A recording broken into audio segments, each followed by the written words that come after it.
Episode की शुरुआत में कहा जाता है कि कुसानो तितली के साथ खेल रही होती है। तभी लैब वाले डॉक्टर आते हैं और बोलते हैं कि चलो लैब में जाने का वापिस से समय आ चुका है। कुसानो बोलते हैं आशिकाबी के कौन होते हैं। तो लैब वाली डॉक्टर बोलते हैं कि अगर तुम अच्छे से रहोगी तो तुम्हें बड़ी जल्दी मिल जाएंगे। तभी वहाँ पे एक लड़का लड़की आ जाते हैं और डॉक्टर पे हमला कर देते हैं। डॉक्टर की एक आंख जख्मी हो जाती है। तभी वो लड़का कुसानो के पास आता है और उसके साथ जबरदस्ती करने लगता है। ये बात सुनकर कुसानो को बहुत गुस्सा हो जाता है और वो अपनी पावर को यूज करके एक जंगल में सील हो जाती है। मिनाटो का सीन दिखाया जाता है। मिनाटो सोकर उठता है और बोलता है कि यार उस सपने की वजह से मुझे तो नींद भी नहीं आई। वहाँ पे मुसुबे भी आ जाते हैं और बोलते हैं गुड मॉर्निंग मिनाटो। मिनाटो बोलते हैं तुमने ये कपड़े क्यों पहने हैं। मुसुबे बोलते हैं कि इनमें चलने फिरने में प्रॉब्लम नहीं होती। मिनाटो बोलता है अच्छा। मिनाटो और मुसुबे दोनों की एक अजीब तरीके की आवाज आती है, इसलिए वो बाहर जाकर देखते हैं तो वहाँ पे मिया सान तलवार से प्रैक्टिस कर रही होती है। ये देख के मुसुबे को बहुत अच्छा लगता है और वो मिया सान को बोलती है कि आप मेरे साथ प्रैक्टिस करना चाहोगी।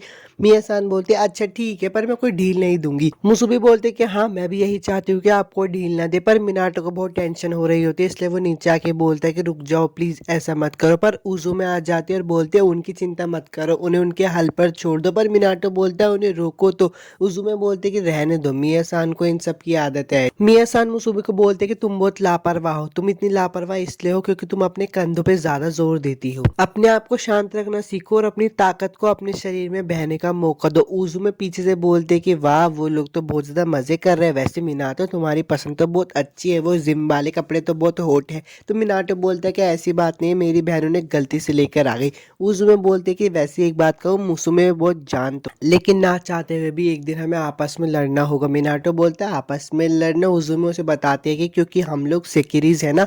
और वो फिर मिया सान को बोलते हैं मुझे भूख लग रही है, लंच का है। मिनाटो को भी याद आ जाता है कि आज उसका काम पे पहला दिन है। अब वो अपने काम पर काम कर रहा होता है और बोलता है कि यार ये तो बहुत मुश्किल है। उसका लंच टाइम भी हो जाता है। मिनाटो लंच खोल कर बैठा होता है और सोच रहा होता है कि मिया सान का खाना तो बहुत टेस्टी होता है, आज तो पेट भर ही जाएगा। पर तभी एक बंदा उसको खाने को बहुत बुरी तरह से घूर रहा होता है। तो मिनाटो ही बोल देता है एक लेना चाहोगे। वो बंदा बोलता है कि सच में यार दे दो मुझे, थैंक यू।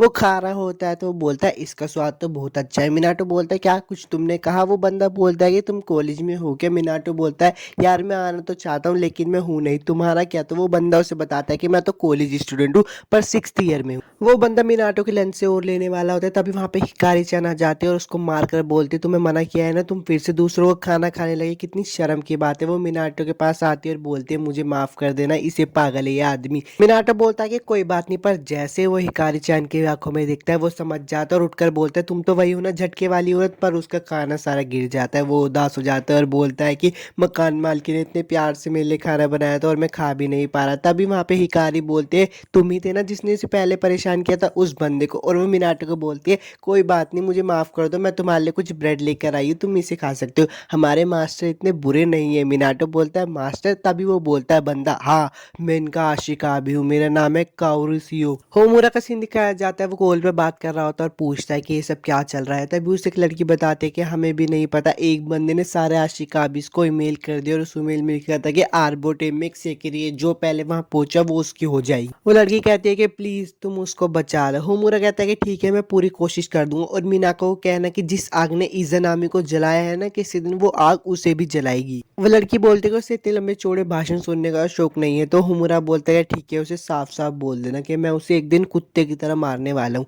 वापिस से मिनाटो का सीन दिखाया जाता है। काओरू उससे पूछता है अच्छा तो तुम यहाँ पे हो तो तुम्हें भी वो मैसेज मिल ही गया होगा। मिनाटो बोलता है कौन सा मैसेज। तो काओरू बोलता है अब ये मत कहना कि तुम जानते नहीं ग्रीन गर्ल के बारे में। मिनाटो बोलता है ग्रीन गर्ल। तभी वहाँ पे एमबीआई के हेलीकॉप्टर्स आ जाते हैं और उनका बॉस भी वहाँ पर आके बोलता है कि चलो ठीक है आज काम के लिए इतना ही था, अब तुम अपने घर जा सकते हो। काओरू बोलता है आज इतनी जल्दी घर जा रहे।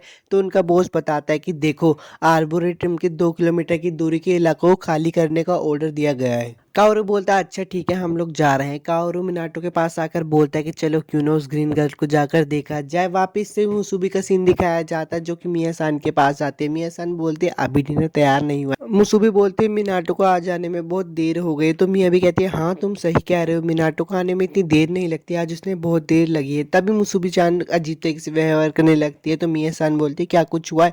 मुसुबी बोलते हैं कि मिनाटो सैन का फोन तो यहीं पे ही रह गया, मुझे बहुत अजीब सा लग रहा है, आज से पहले पहले ऐसा कभी महसूस नहीं हुआ। मुसुबी बोलते हैं कि मैं मिनाटो सान को देख कर आती हूँ, तभी मिया सान आते हैं और उसके सर पर हाथ रख के बोलते हैं मैं तुम्हारे ऊपर एक जादुई स्पेल लगा देती हूँ, भगवान तुम्हारी रक्षा करे। मिनाटो का सीन दिखाया जाता है जो कि बोल रहा होता है कि माँ आज मैं गलत संगत में फंस गया हूँ। तभी काओरू भी बोलता है कि आ भी जा लौंडे। वो लोग अंदर आ जाते हैं तो मिनाटो बोलता है यहाँ पे तो बहुत जंगल ही जंगल है। काओरू भी बोलता है कि हम अंदर आ तो गए पर अब जाएं कहाँ। तभी वहाँ पे कुसानो आ जाती है और उंगली से इशारा करती है तो मिनाटो बोलता है अच्छा तुम कहना चाहते हो कि तुम वहां पर हो। वो आगे बढ़ ही रहा होता है पर वो काओरू से टकरा जाता है तो काओरू से बोलता है क्या वो लड़के मुझ पे दिल आ गया क्या। मिनाटो बोलता है कि मुझे माफ कर देना। काओरू बोलता है मुझे पता है उसने सफेद कपड़े पहने हुए थे ना। मिनाटो बोलता है तुम भी उसे देख सकते हो, वो अकेली रोती रहती है, मुझे उसे ढूंढना ही पड़ेगा। वो लड़का बोलता है मैं देखने आया था कि यहाँ क्या चल रहा है पर अब मैंने अपना मन बदल लिया, मैं अब तुम्हारे साथ उस ग्रीन लड़की को ढूंढूंगा। होमुरा का सीन दिखाया जाता है जो कि बोलता है कि अरे बाप रे किसको इतनी जल्दी थी, जो कि सीधा फ्रंट गेट से ही घुस गया। तभी उसको पीछे से आवाज आती है काफी समय बाद मिले होमुरा सान। होमुरा पीछे मुड़ के देखता है अच्छा तुम हो रिंग लीडर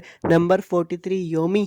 योमी बोलती है कि तुमने मुझे रिंग लीडर कहा, ये तो अच्छी बात नहीं। होमुरा सान होमुरा उससे पूछता है कि तुम यहाँ पे क्या करने आई हो। योमी बोलते है कि मैं तो बस उसको लेने आई हूँ जो कि हमारी अमानत है यानी कि ग्रीन गर्ल को। होमुरा बोलता है कि मैं नंबर 108 को ऐसे ही कभी नहीं दूंगा, जो ये कहता है कि जो पहले पूछा वो उसकी। होमुरा उस लड़की के साथ लड़ाई करने वाला होता है पर योमी बोलते है कि मैं तुमसे लड़ाई नहीं करूंगी, तुमसे मेरी दोस्त लड़ाई करेगी। और वो उसकी दोस्त वहां पे आ जाती है और वो वहां से चली जाती है। होमुरा भी वहां से जाने वाला होता है पर वो लड़की बोलती है रुक जाओ, मुझसे लड़ाई करो, मैं हूँ तुम्हारा शिकार, मुझे छोड़कर मत जाओ, तुम्हें मुझसे लड़ाई करनी होगी वरना मेरे मालिक मुझे फिर से फेंक देंगे। होमुरा उसके माथे पे निशान देखकर बोलता है कि ये तो एक डिस्कार्डेड सेकीर है।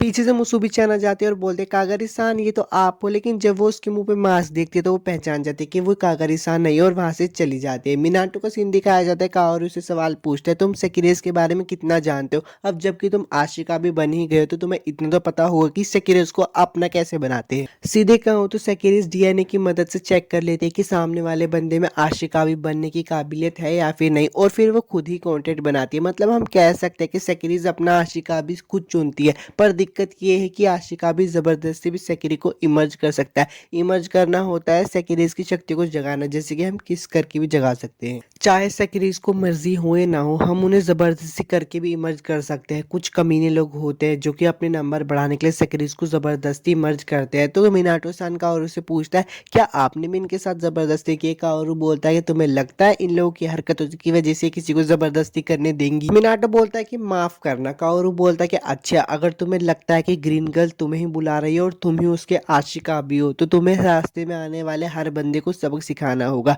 तभी कुसानो का सीन दिखाया जाता है जिसके पास यूमी आ जाती है और बोलते है चलो अब यहाँ से चलते हैं, तुम्हारे मास्टर तुम्हारा इंतजार कर रहे हैं। मिनाटो अचानक से भागने लगता है तो काओरू से बोलता है हम भाग क्यों रहे हैं। मिनाटो बोलता है कि मुझे नहीं पता पर मुझे बहुत खतरा महसूस हो रहा है। कुचान के पास का सीन दिखाया जाता है। यूमी उसे जबरदस्ती कर रही होती है और बोलती है अच्छा तुम जैसी जिद्दी लड़की को सबक सिखाना ही पड़ेगा। पर पीछे से मिनाटो आ जाता है और उसको पकड़ लेता है। योमी बोलते हैं क्या कर रहे हो तुम टर्की, कहाँ हाथ जा रहा है तुम्हारा, अपना हाथ नीचे करो। पर मिनाटो बोलता है कि नहीं मैं अपना हाथ नीचे नहीं करूंगा। काओरू उसकी सेक्रेटरीज वहां पे आ जाते हैं और मिनाटो उसको दोनों को झटके दे देते। तो मिनाटो बोलता है अरे मुझे तो छोड़ देती। योमी बोलती कि अच्छा हिकारी और वो तुम दोनों एकदम बेकार हो तुम्हारे मास्टर की तरह। तो हिकारी बोलती कि अच्छा ये तुमसे तो अच्छा है, तुम्हारा अमीर और स्मार्ट दिखने वाला है। आशिकाबी से मिनाटो कुसानो के पास आ जाता है और उसको देखकर खुश हो जाता है और बोलता है आखिरकार हम मिल ही गए। कुसानो उसकी गोद में आकर बेहोश हो जाती है। पीछे से ओमी बोलते कि ओए कमीने टर्की उस पे से अपनी नजर हटा, वो मेरे मास्टर की सखी है और उस पर हमला करने वाली होती है।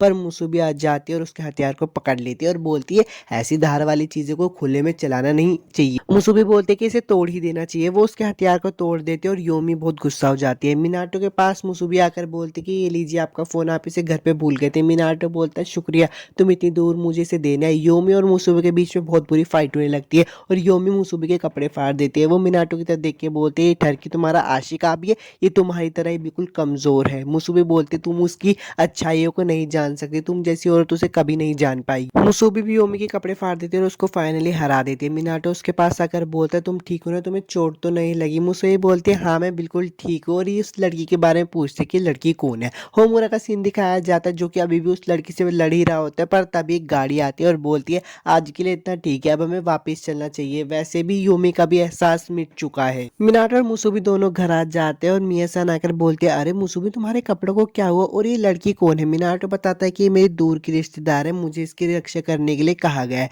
तभी वहाँ पे कुसानो भी उठ जाती है और बोलते हैं कि मुझे भूख लगी है। मिया सान बोलती है कि अच्छा मैं अभी डिनर लगा देती हूँ। अब वो दोनों मिनाटो और कुसानो बाहर बैठकर बात कर रहे होते हैं। मिनाटो कहता है कि अजीब बात है, इतनी ऊपर से गिरने के बाद भी मैं तुमसे बच गया और इसी पेड़ पे मैं तुमसे मिला था। कुसानो बोलते हैं कि मैंने उस पेड़ से कहा था कि वो आपको बचाए। मिनाटो बोलता है कि शुक्रिया कुसानो, तुमने हमें बचाया। कुसानो बोलते हैं कि मिनाटो भैया प्लीज आप मेरे आशिका भी बन जाओ और वो भी उसको किस कर लेती है। मिनाटो के अब वो भी सेक्रे बन जाती है। एपिसोड 3 तो खत्म हो गया। अगर वीडियो अच्छी लगी तो सब्सक्राइब जरूर करना। मिलता हूँ आपसे नेक्स्ट एनिमे एक्सप्लेनेशन वीडियो में। बाय।